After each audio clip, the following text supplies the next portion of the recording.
Good afternoon, everyone, or early good evening, depending on where you are. What a pleasure it is to be sitting here talking to Kate Carlisle and her new book for Brooklyn Wainwright, Little Black Book. And one of the cool things about, well, and I should mention that Kate very kindly autographed copies for us, but they're gone. So we Oh, sold them out. Yep. right. I am holding in my hand the last autographed copy, which actually may belong to somebody who's waiting for me to return it to the bookstore. So sorry about that. Sometimes when we do these, we take our best guess based on previous demand and so forth about what to ask the author to do for us, and occasionally we're short. But in this case, we're right on the dot. So hooray. Anyway, it shouldn't deter you from getting a copy of this wonderful book. And one of the pleasures of it is to be talking about Rebecca, the 1938 novel by Daphne du Maurier, which has never been out of print, and which I think is an absolute classic. So, Kate, you wrote this book during the pandemic, and in your afterward, you mentioned that you weren't entirely sure that you were going to get through writing a book in the pandemic. Did you choose Rebecca because it's kind of gothicy and has a slightly supernatural element to it? It's Gothic fantasy, it's often described as, although I think it's perfectly good romantic suspense. Yeah, I chose this book before the pandemic hit. Aha. So the main connection with the book is that the two women, Brooklyn has a friend that shows up on their doorstep, and Claire and she became friends a few years before on a show like similar to Antiques Roadshow. So Brooklyn was the book expert, and Claire, this woman, was the uh, antique weapons expert. But they bonded over Gothic novels, and so Claire is just a nut for Gothic novels. And in fact, when things happen along the way, because this is sort of an adventure, she sees Gothic snippets of books, and one of the snippets is when Maxim de Winter goes out in the boat with Rebecca, and I'll say no more. But anyway, that's it's a little spoiler. But the thing I loved about writing this book in the pandemic, which I didn't love a whole lot, there were lots of horrible things going on, but the thing I loved the most is that I traveled in this book. I went back to Scotland, went to Loch Ness, went to Inverness, and went to Sonoma, and which is where she was raised, where Brooklyn was raised. And Rebecca, the book is kind of the catalyst for everything that happens. There's not a lot about the book itself in the story, of Rebecca in my story. So No, there's not. I mean, Rebecca is the book that arrives in the post, not for Brooklyn Wainwright book restorer, but rather for her husband, the former MI6 guy who, it's a somewhat improbable scenario, but nonetheless fun, who is married now to Brooklyn and but maintains his old contacts. And the book arrives from Scotland, mm-hmm. and a break-in follows, so we can tell things are going to happen here. Right. But let's go back and talk about Gothic, because this is a term that's being thrown around left and right lately. I said 2 years ago that Gothic was going to be the next big thing. And J.T. Ellison and Jane Ann Krentz and I have done at least two discussions about, what the Gothic novel is. And it can be interpreted so many ways. So when you say Gothic, what is it you're thinking of that makes a book fall into that genre? What I think of with Gothic is there's a touch of horror, a touch of romance. It's very suspenseful. It's usually a young woman in jeopardy of some kind, either from her husband or the man of the house, or however it turns out. And I've always seen them as very romantic because the man of the house, or the new husband, is in Rebecca's case, not Rebecca, but the story. It's like they're either going to fall in love or he's going to kill her, and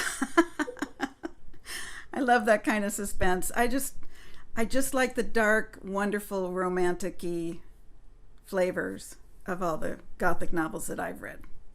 Well, there certainly is a romantic touch to them, but there's also a creepy, horror in some cases I think is too strong, but there is a creepiness or a tinge of the unexplained anyway, that often accompanies a Gothic. And generally a Gothic is not confined, but generally there's a structure, like an Agatha Christie book, and often Gothic I think is now confused with the country house murder design. But many of Gothics, like the Castle of Otranto, for example, which is a very early example, take place in some sort of a creepy house. All of the House of Usher is a Gothic, the Castle of Otranto is a Gothic. Rebecca is the Gothic because Manderley is really, in many ways, the major character. And then we have the spooky, creepy housekeeper, Mrs. Danvers. And we have the unexplained death. And we have the newlywed woman who is naive and possibly in danger. And we don't know whether her husband, what his role is. But it's being subdivided. I mean, we just ran across, JT and I were talking about it the other day. We just ran across an eco Gothic, for example. I know, there's a Western Gothic that has just come out, and so I'm not sure what Gothic actually means anymore. I mean, I think reviewers are kind of throwing it around in a way that is just becoming a commonplace, but it doesn't really mean anything. So I guess the question for you is, could you have a Gothic cozy? Are cozy and Gothic, are they antithetical, or can you actually write a Gothic cozy?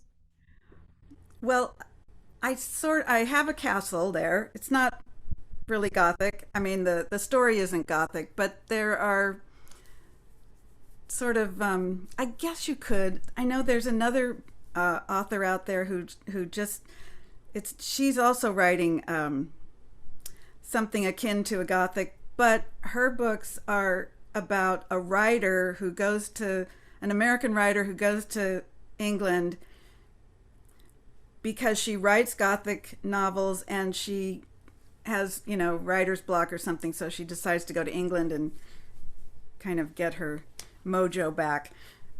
I don't think they're Gothic, but I guess you could write a cozy Gothic if it was edgy, cozy. Well, there has to be menace in it. There's no question that, it can't be cute. I mean, it really does have, a Gothic really does have to have, I think, a certain darkness and a certain sense of menace. And you're right. One of the big questions is, is somebody going to be killed? Oftentimes a romantic partner. I mean, I don't know if you're a fan of Mary Stewart, but I absolutely loved her books. And, I think of them as romantic suspense, but maybe Nine Coaches Waiting is really a Gothic, because you've got the chateau and you've got, you've got the guy and you don't know whether he's a lover or a killer or possibly both.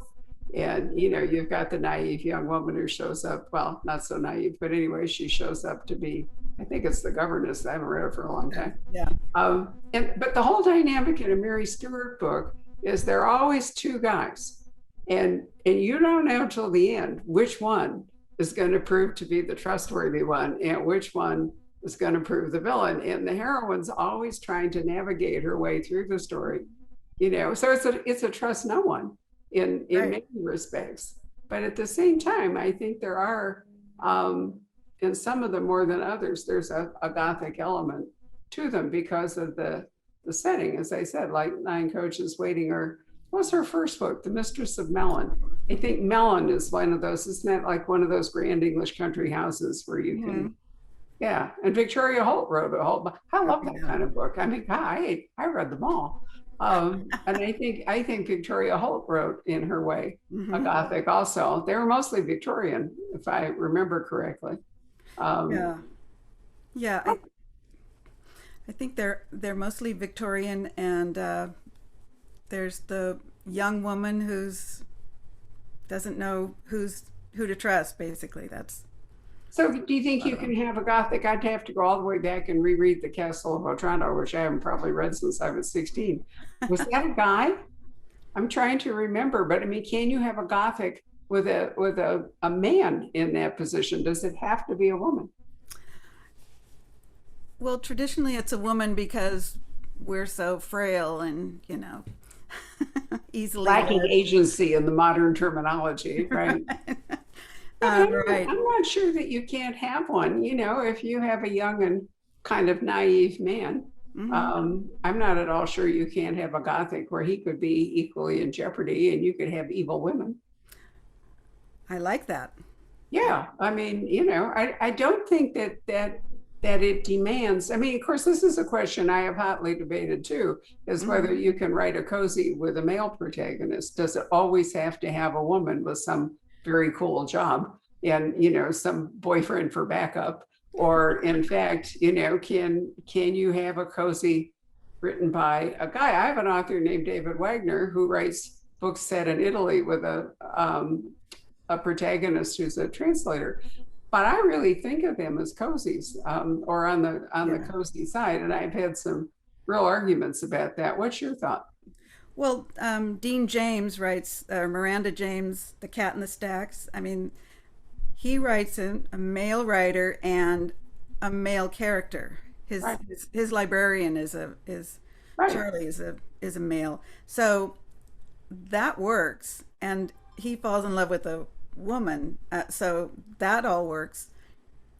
And another one, E.J. Copperman writes a haunted guest house Oh, right. Yeah, I've read those for mysteries. ages. Yep. Those are the only ones I can think of, but there are probably more because, you know, people write under different names and I haven't met them all. Right. Well, I mean, I don't like to think of what we are calling a cozy as so formulaic that it doesn't allow for, variations. So when you're writing your books about the home repair, do you think of those? I'm sorry, I'm blanking out on the title for them. Oh, the Fixer Upper Yeah, Mysteries. the fixer-upper mysteries. Do you think of those as cozies? Well, I do in the modern definition of cozy, an amateur sleuth with a sort of a niche profession. For her, it's a woman in a man's world, but it's a small town. It's quirky characters. It's all those things that make up a cozy. So I think of those as cozies, and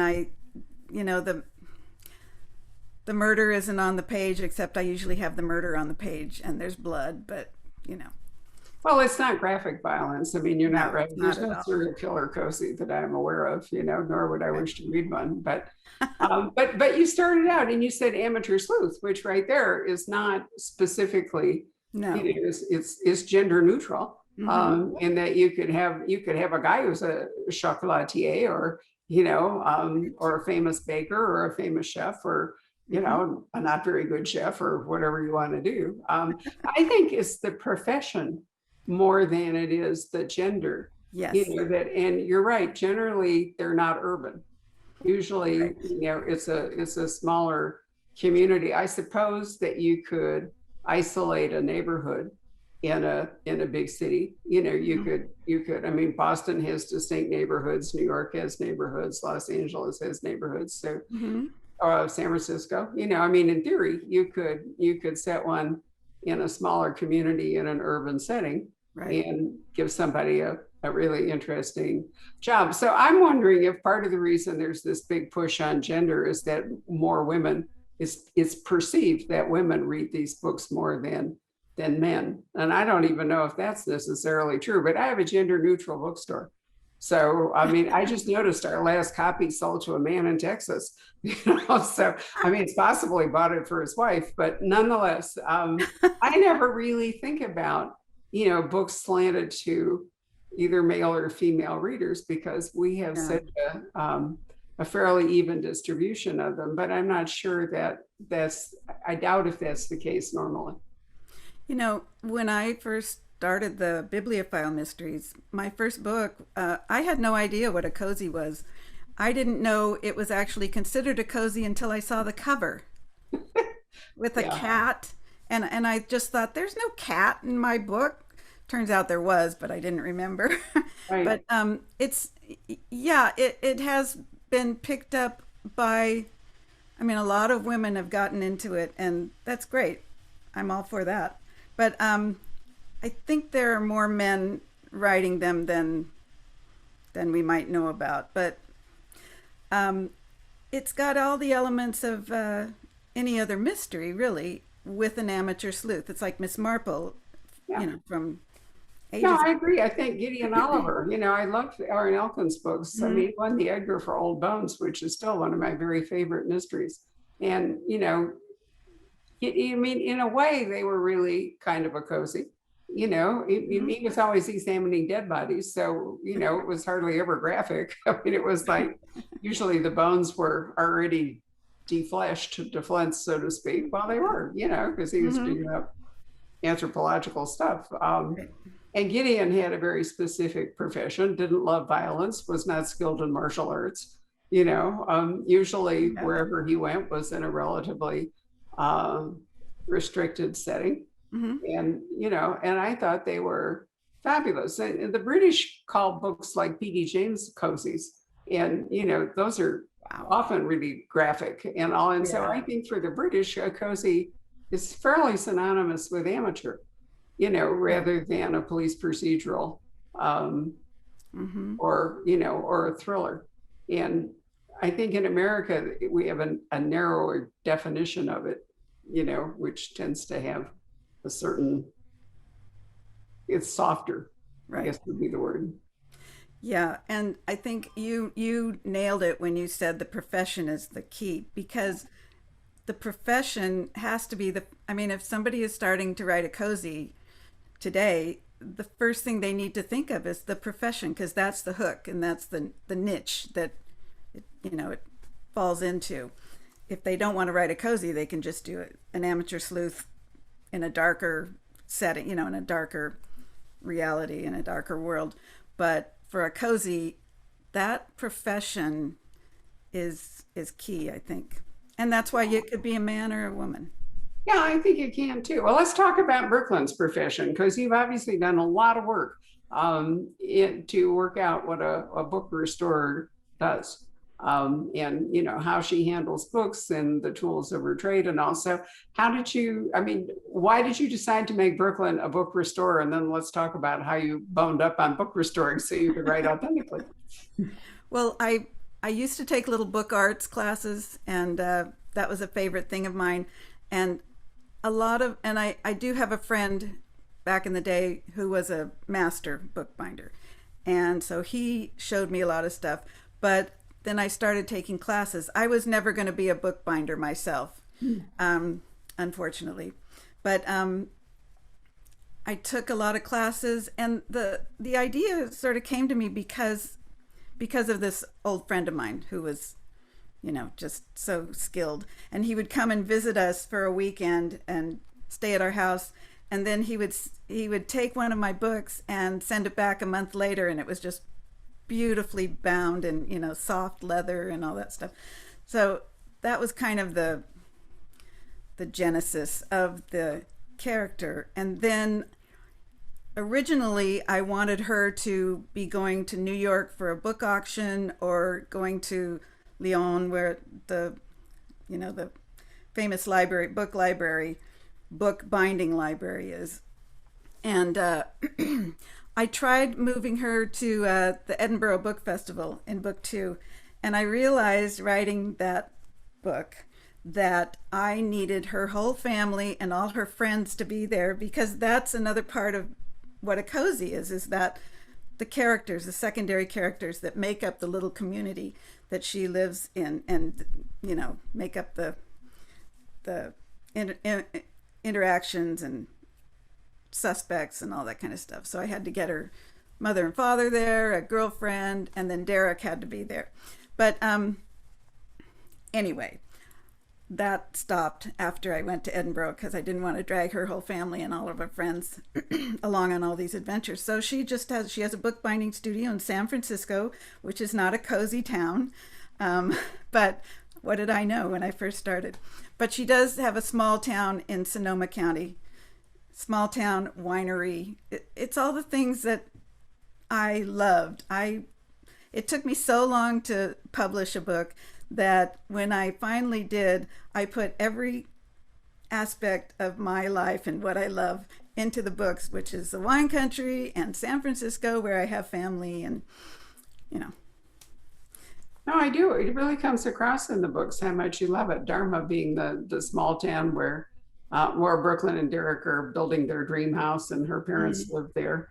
And it gets you out of the city into this smaller community. In this book, you actually do take a trip back to Scotland, but it's not the whole book, so she doesn't have to drag everybody with her. But and you have a lot of fun. I mean, in this book particularly, you have this sort of constant tongue-in-cheek sort of thing about, it's always about the book. Brooklyn, as is unlikely, keeps stumbling into murders and stumbling over bodies and so forth. But, everybody kind of laughs in the book and says, well, it's always about a book. And in fact, it is always about a book. You've done cookbooks, you've got, here we've got Rebecca, you've had a lot of fun with picking books. So I guess a really good question would be, do you think about a book and then work out a plot to go with it? Or do you think of a story and then you go hunting for a book that can bring Brooklyn into the story? When I plot a book, I always start with the book, and I find the book that is on my mind at that time. And then I build the plot around it. Well, the book kind of provides the catalyst for the mystery and the murder and everything else. And I try to have some parallels run through my book that coincide with the book that I'm working on. So Rebecca is kind of, it's not as involved as some of my other books have been. The connection with Rebecca is the Gothic novels that the women share that love of. But I had a book, my third book was The Lies That Bind, and the book that they were celebrating, they had a book festival, and it was Oliver Twist. And this book involved a band of book thieves. And as in Oliver, they have a little band of, raggedy boys that are thieves. So, and then there was a ringleader. And what I'm saying is my books I try to have some parallels with the book that I'm concentrating on. So do you reread whatever the book it is before you get underway so that you'll be familiar with it? I try to. Sometimes I always buy the book and I have it, and sometimes I use my Cliff Notes because most of the books that I've picked I have read in the past. Right. And so when I don't have time to actually sit down and read it, I'll thumb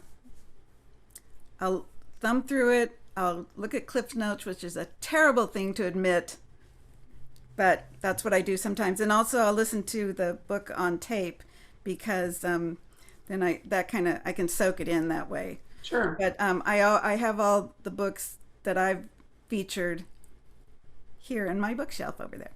So. Well, I didn't think that you were just picking books at random out of the blue. I mean, you have to feel some emotional connection with. So, one of the great things we all learned from John Dunning in Book to Die and the subsequent books is how valuable books can be. And, for Brooklyn, for people to solicit her services, you wouldn't normally do it for just an ordinary book. I mean, you could if it had sentimental value or you were looking to make a great gift or something. But in general, if she's going to be hired, because she can't work cheaply, if she's going to be hired to do a restoration project or something, it's going to be a book of value. Now, it might not always be monetary value. It could be that there's some kind of other value that the people who want it or who are operating because of it attached to it.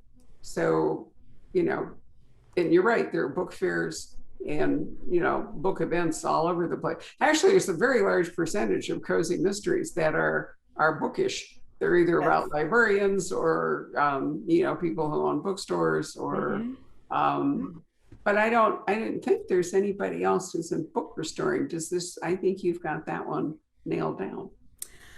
I think I do. When I first came up with the idea, I Googled bookbinder series because, you know, I had to make it original and make it my own. But the, there is not a bookbinder that I know of. I didn't think so either. One of the other things that's attractive about old books is that in the original, or possibly the rebinding process, because some old books have had more than one person working on them, they often included material like to pad the boards before they put the leather over them and stuff. I've been through, you know, I was the librarian at the Library of Congress, so I've been through bookbinding school. And Wow. and there's some actually good videos about how you go about, you know, it's quite complicated to, you know, sew the, you know, I mean, you get the pages, and then you have to sew the signatures together, and then you have to do all this great stuff.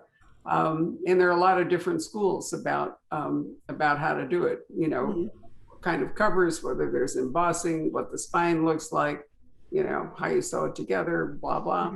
But anyway, over the years, there have been some really interesting finds when books are taken apart and the leather or whatever it might be comes off. Sometimes I think I'm trying to remember, there have been some interesting literary fragments that have been recovered because the binder would have taken, you know, some what looked like scrap paper and, you know, used it to stuff things. And then, and often people hide things in books. You know, there are a lot of mysteries where, in point of fact, somebody has hidden something inside a book, inside a library, you know, figuring it's better than a safe or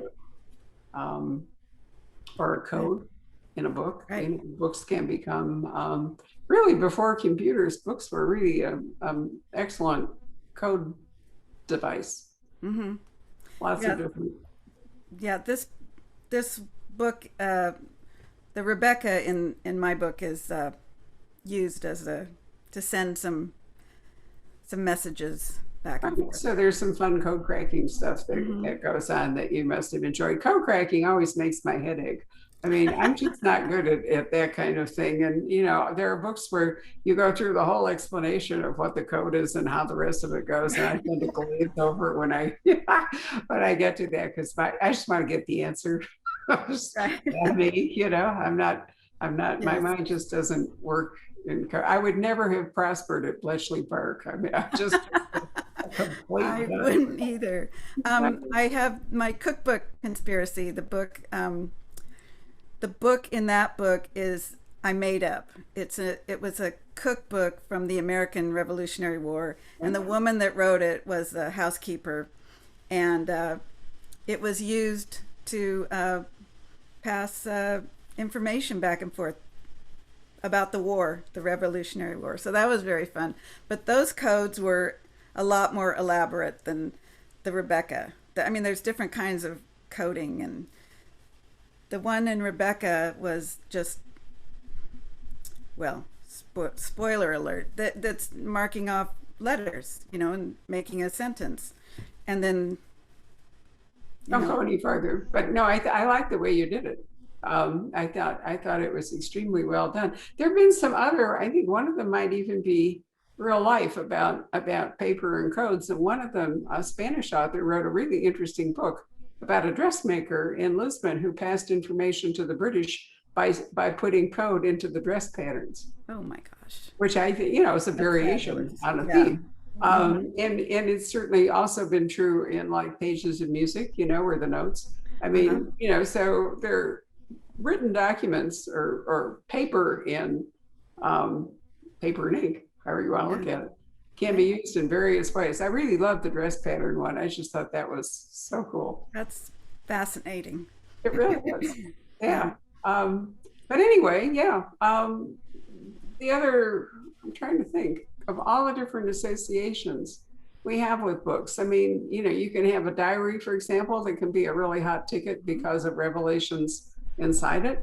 Isn't the book Right. itself, Mm-hmm. but the content.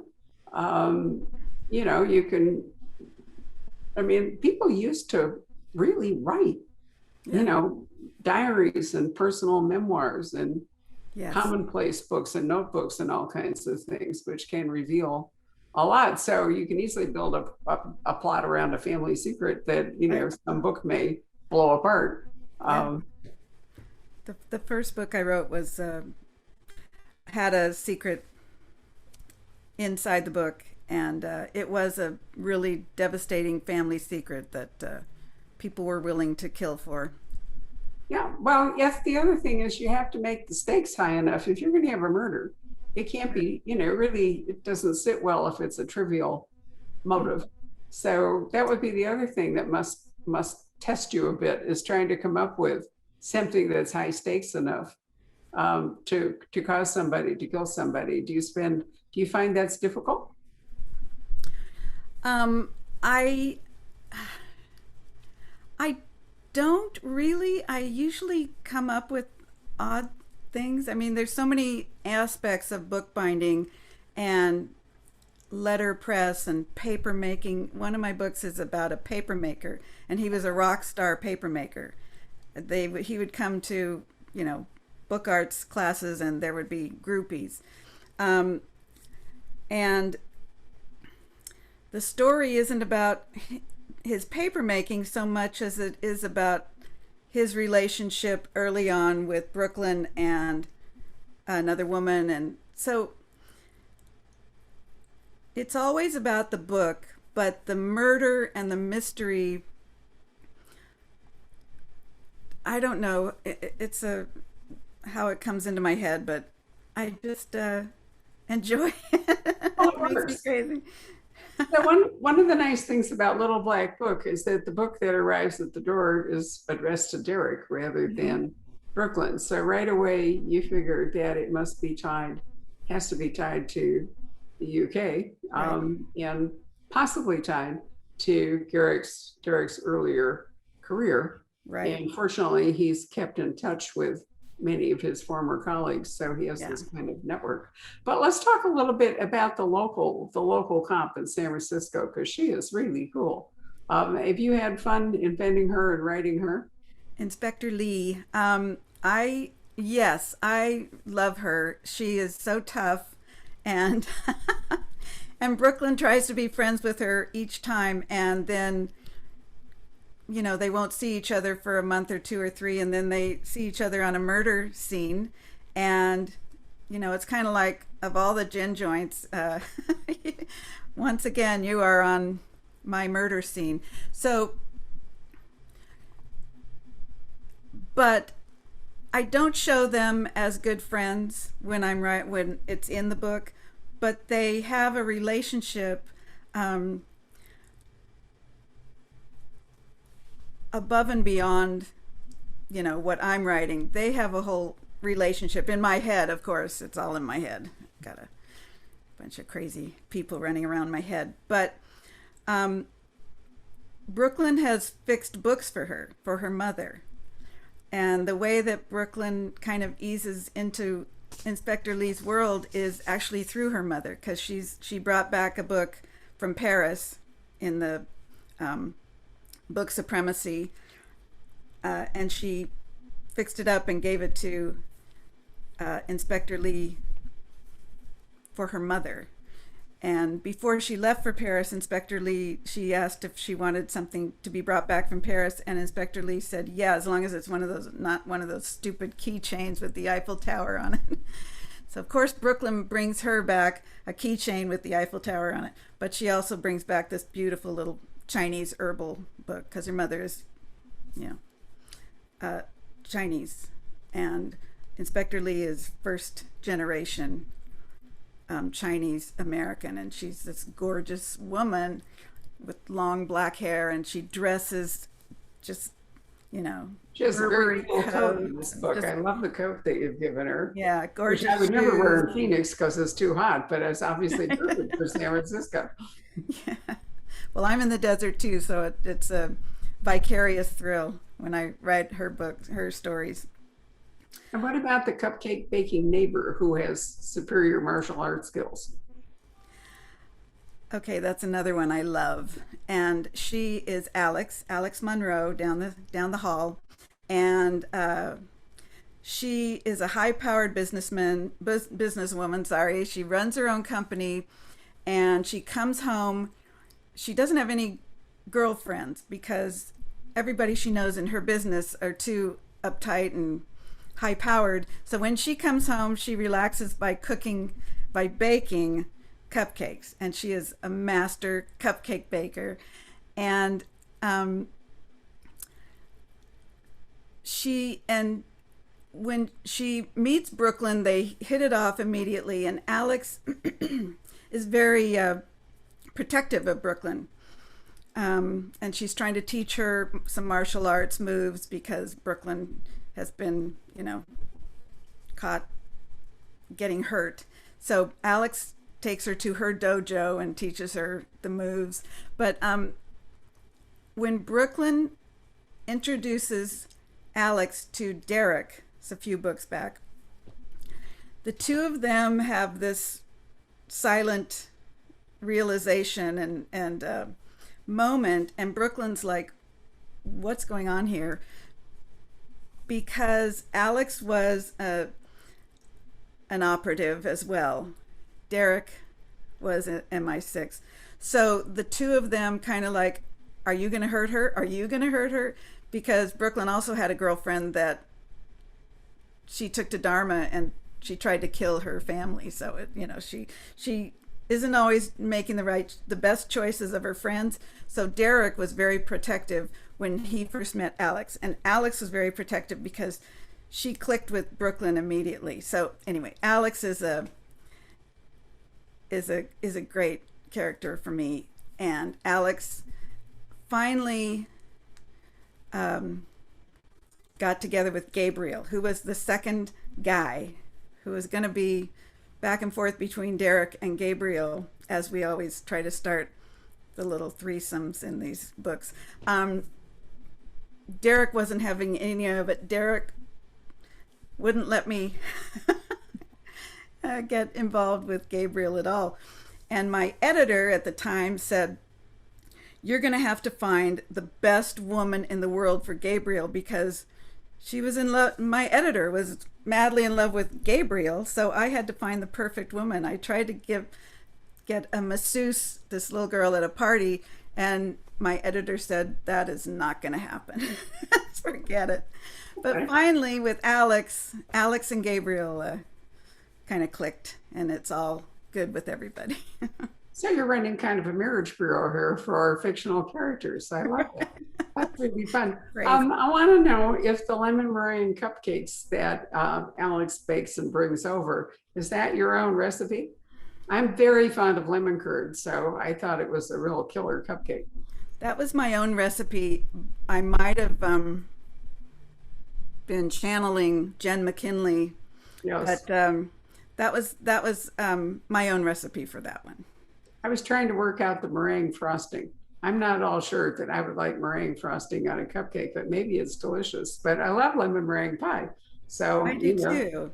But the meringue on the cupcake isn't as meringue as the lemon meringue pie. It's a little softer,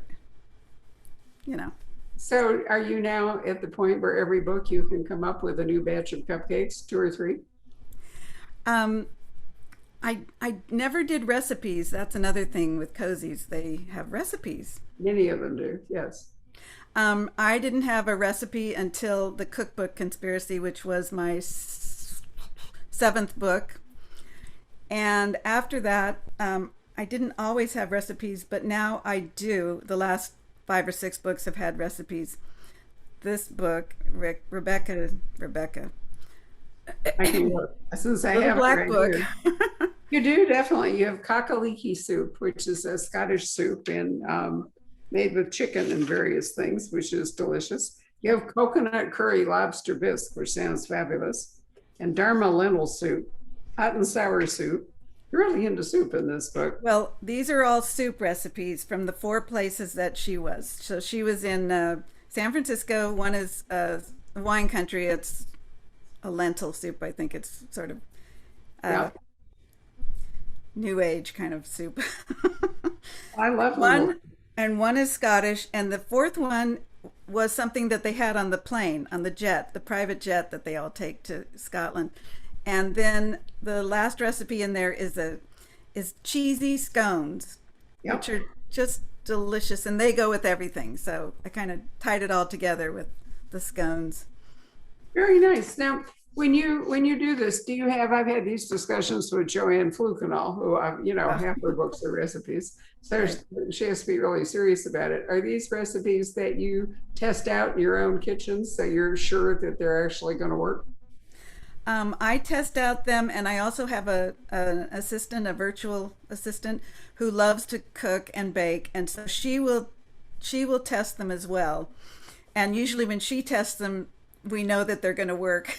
If Ah, I test them, there's you know, that doesn't always work, but I love the idea of it, and so she improves it and makes it work.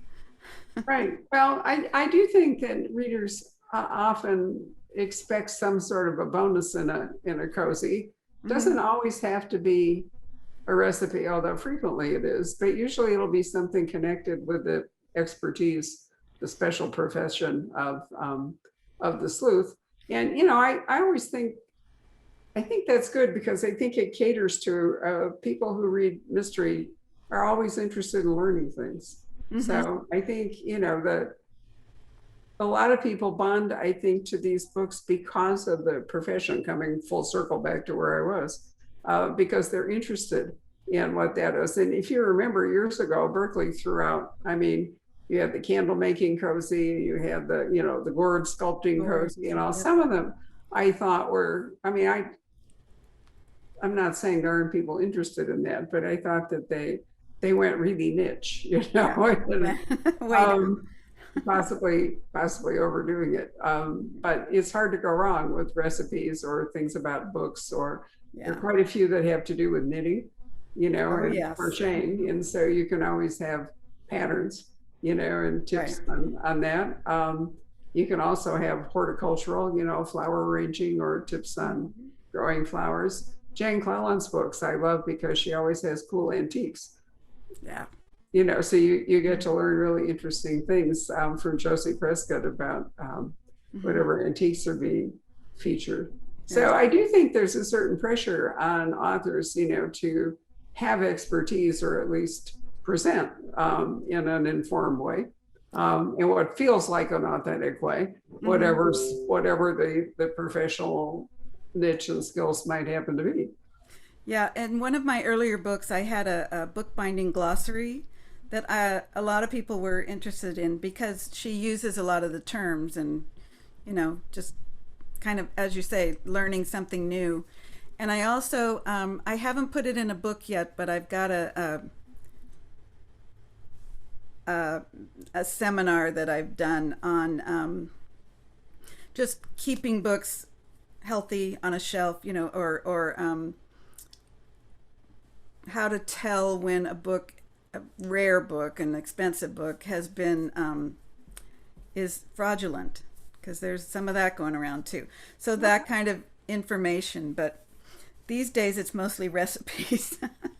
Well, you have a good point there, which is, you can forge paintings Hmm. and so forth, but you can also have fake rare books. And Yeah. provenance is a really important thing, the whole chain of Yes. ownership, trying to establish whether something is a fake or something is real, because there can be some really, really um, pricey books in the world. There's a book coming out called The Personal Librarian next week, which is about J.P. Morgan's Oh yeah. librarian, Belle DaCosta Green, Yeah. who, very interestingly, in the Gilded Age, is a woman who was put into a position what generally would have been occupied by men.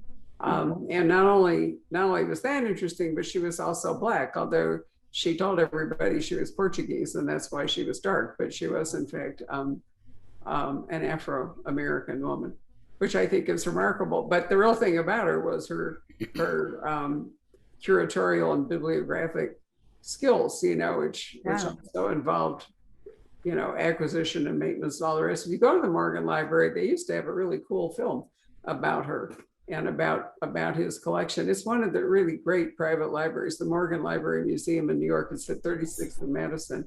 And I try to go every time I'm in New York, and they do wonderful special exhibitions. And it's not always just books, it can be musical manuscripts. I mean, they have some original Mozart and Beethoven manuscripts. The thing that knocks you out about the Mozart manuscripts is they are absolutely perfect. He was able to write a first draft symphony and not go back and alter it. He obviously heard the whole thing in his head in such a way that he could just put it down, which I thought was just, I don't know. Yeah. He's the only person, in all of history, I think, if I could go back and, he died too soon. If I had the power to bring one person back, just one, I would pick Wolfgang. He was just hitting his stride when he died. Right. And I think about all of the music that he might yet have created, and it just stabs me, Tragic, right. Listen to the Magic Flute and you think, oh my God, it's beautiful. Just on the cusp, of doing something truly astonishing. Well, he did do astonishing things, but with more to go. But anyway, I digress. But I've always loved the manuscripts that the Morgan, can point out things like that to you. It's not only the manuscript that's valuable, but what it says to you about the person who created it and what their skill set was. So, you could actually have a bound, an opera score or, a musical thing at some point, if because they are bound. That might be an interesting thing for Brooklyn to get into sometime. I'm happy to give you plot ideas. You write them, I think them up, it'll all be good. But the J.P. Morgan Library is gorgeous. I love going there. It's beautiful. So it really is. And not only that, but the house is such a perfect remnant of a Gilded Age mansion, not on Fifth Avenue, but just, one street over. Right. So, and I have to say, I think a lot more of J.P. Morgan that he hired Belda Costa Green. Yeah. I mean, he obviously saw something in her that, made him kind of break tradition. And yeah. So Patrick, you want to pop in and join us? Do we have any questions from the audience, or you want to make comments about rare books here? Yeah, we do have some nice comments. A lot of people watching, and I think Janelle speaks for all of us when she says, "I wish I had a neighbor who brought me cupcakes." Especially lemon meringue, I know. Yeah. No, a lot of people are just saying, how much they love learning things when they read your books, And in fact, someone in the comments here just said that, Deborah, she says, I repaired a book using techniques from Brooklyn. How cool is that? That's great. Yeah. I love it. Let's see here. Okay, and Maza, forgive me if I mispronounced that, has a really nice comment. She says, Kate, you're my favorite author. Thank you for your writing. Your books have helped me through some really dark times. That's nice. That's really nice. Yeah. Let's see here. Oh, Carol asks, are you happy with the Hallmark movies of your Fixer Upper series? Yes, I love them. They changed so much about the books, but that's to be expected because they're doing an hour and a half video, visual thing. So I was thrilled. I got comments on my Facebook page about my character, Shannon, is a redhead. She has curly red hair.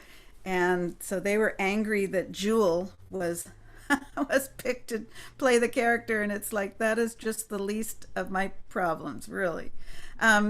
They changed her name. They did all sorts of things. The first scene in the first movie, a boat blows up. that never happened in my books, but it was visual. It was wonderful, and it killed off one of the, people that I had to have killed off. So I thought they did a lovely job for a Hallmark movie. The Hallmark movies are, they appeal to a certain, population, and they, they're fun. They're light and fun, and they did a good job as far as I'm concerned. And you still have the books. That's the important thing to remember. That's right. They say, whatever the movie or the TV adaptation is, doesn't change the book. Right. If anyone said, they ruined your book, well, they didn't. My book is right here. It's not. Right. So yeah, that's still a redhead in the book, right. It's all fine. Yeah. Right. Let's see. Diane asked, she says, Kate, do you decide on the old book that is going to be in the story, or do you have the storyline first? No, I pick the book out first, and the plot revolves around that book. I mean, it's almost like I can't really start plotting a book until I have, or my book, until I have the book that she's working on, because that's going to be the impetus to go forward and, kill people. Have you done anything in any of your books, that tradition of there's rare books where they have, some elaborately painted scene on the page edges themselves? There's Isn't that amazing? Yeah. It's called four-edge painting. Yes. So it goes. They've opened the book. They've kind of done this. They've kind of pushed it forward, and they paint a picture, and it's very elaborate. And then when you close it, you don't see it. Right. And it's so remarkable to me that those are hand painted. They didn't reproduce those, and that's one book that an artist sat and did that, and it's just remarkable. It's just. Has that featured into any of your plots yet? I've had them in the book, but it hasn't been a key part of it hasn't been part of the real book that she's working on. But Right. she has worked with those kinds of books. Cool. And if you go, if you look at medieval manuscripts, not only are they painted, but very often they, there's actual gold and so forth. Right. You find it in psalters and religious books, because that's mostly what they were, books of hours and so forth, because they were so unbelievably expensive. When they were commissioned, most of the time they were of a religious nature. But then you got engravings. There's some wonderful books that are full of woodcuts or engravings. But really, it's not so much the text of the book as the art that makes them valuable. Mm-hmm. So that's a whole. There's so many opportunities to hide little things, little messages, a previous restorer putting their mark somewhere. I don't know. It's endlessly fascinating, isn't it? Yes. I think so. So Sharon asks, she says, what is Kate's writing process, please? I was going to try to spare you that question, but here it is.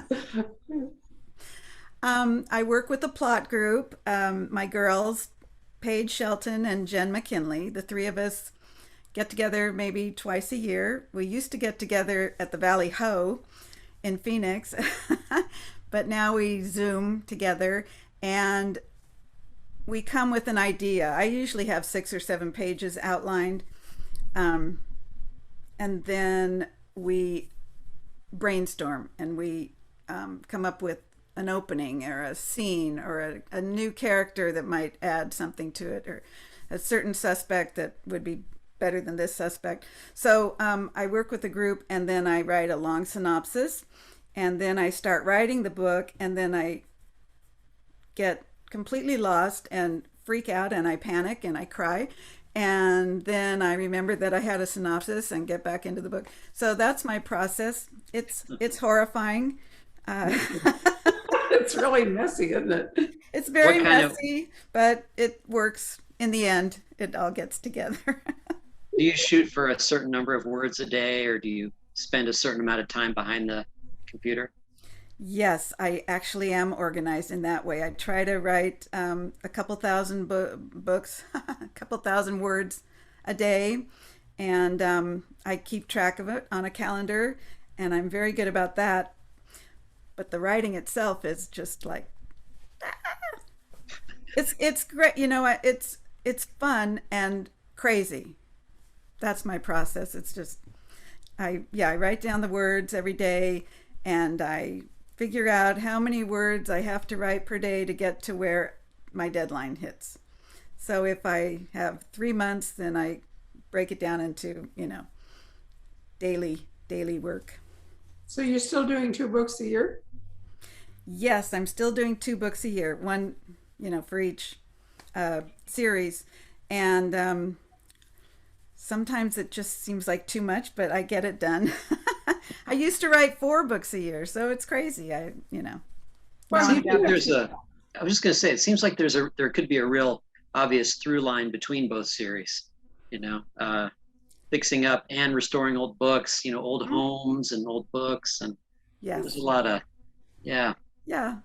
Yeah, but you have to be really organized to write 2 books a year. You don't have, the discretionary time that a longer deadline would allow. So makes good sense. I'm glad you mentioned Jen, because we are actually going to do a live event with Jen on August 10th for her romantic book. And in fact, we're going back to more live events this fall. So you should be able to come back and meet at the Valley Hill. Wouldn't that be great? I'd love to do that. Well, they're back open again, so I think that will be really fun to. Very fun. Zoom is okay, but it's not quite the same as sitting in the bar with a drink and hashing over ideas. That's what makes it. That's the key to the whole plotting session. I got a couple more that have just come in right before we sort of close. Carol asks, who is your favorite character besides Brooklyn and Shannon? Oh, well, I don't want to hurt anyone's feelings, but Derek is my version of James Bond, and you can pick your favorite James Bond, and that is Derek Stone.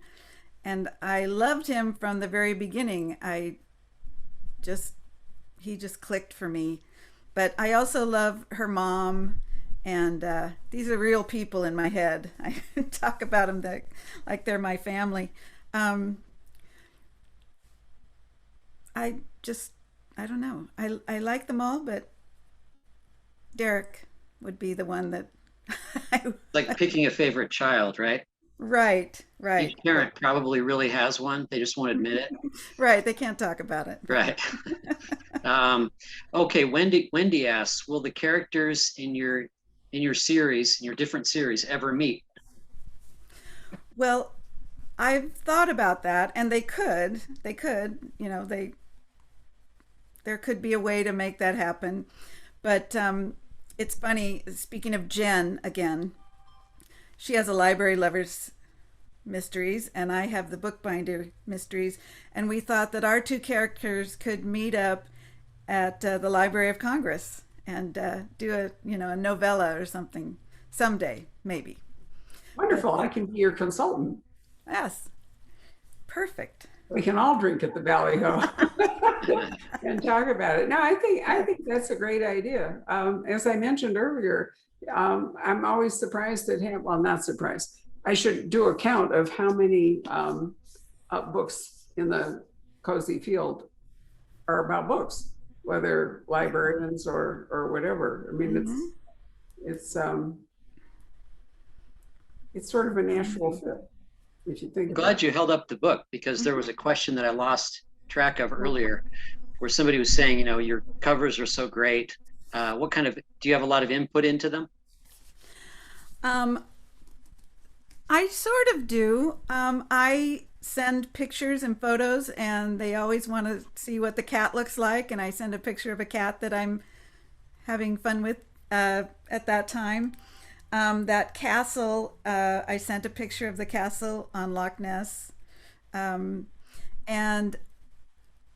I find for this cover, I found a picture of this old bench, similar to this bench, and the little dagger. and the Rebecca is the actual British first edition. That's what it looks like. It's black, isn't it? It Black. doesn't, yeah, it's a very plain Yeah. presentation. So I just, and strangely enough, I wanted a helicopter in here. So, so I just send pictures of things and they kind of put it together. It's, Right, there's the helicopter. Yeah, it's yeah. not all that easy to see it. And there's Rebecca, the black cover, And I, which is great because Brooklyn should be able to restore the Rebecca in the book yeah, in good condition because it's not a lot of artwork and so forth. You just need right. to have a great black binding again, right? Uh-huh. Right. Yeah. So I do that, and then we come up with a title, and that's a whole other issue. But Yeah, there were okay. some people asking questions about that. Were they your titles usually, or is it the publisher? It's half and half. It's the cozy market likes punny titles, and I can do that better in the fixer-upper mysteries. Um, like the next one coming out next later in this year is Absence of Mallets, Oh, and you know, premeditated mortar and things like that. That's more fun. The book ones are more about books, so I have to find clever titles that have to do with books, like One Book in the Grave, or Books of a Feather, or things like that. The Once Upon a Spine. I come up with them. My assistant comes up with them. She's very punny. She's insanely punny, much more punny than I am. And then my agent gets into the act and she comes up with some, and my editor every once in a while has a title idea. So we kind of, it's a big group. Did you have one called something about publish and perish or something like that? I think that's Caitlin Dunnett. Is it? Which Sorry. I don't know. She has the no, that's not hers. She has a new series, relatively new, and it looks like a bookshelf with like 3 or 4 books, and it's like crime and punctuation, and they're Right. they're they're punny. You had Homicide in hardcover, right? That's a Yeah. great title. Yeah. yeah. Edited to death. I think I ran across one coming out by, gosh, I can't remember who, but there's sometimes there's grammar in it and so forth. Jen has a real gift, or her somehow or other her titles are often very funny. And Yes. they're very funny.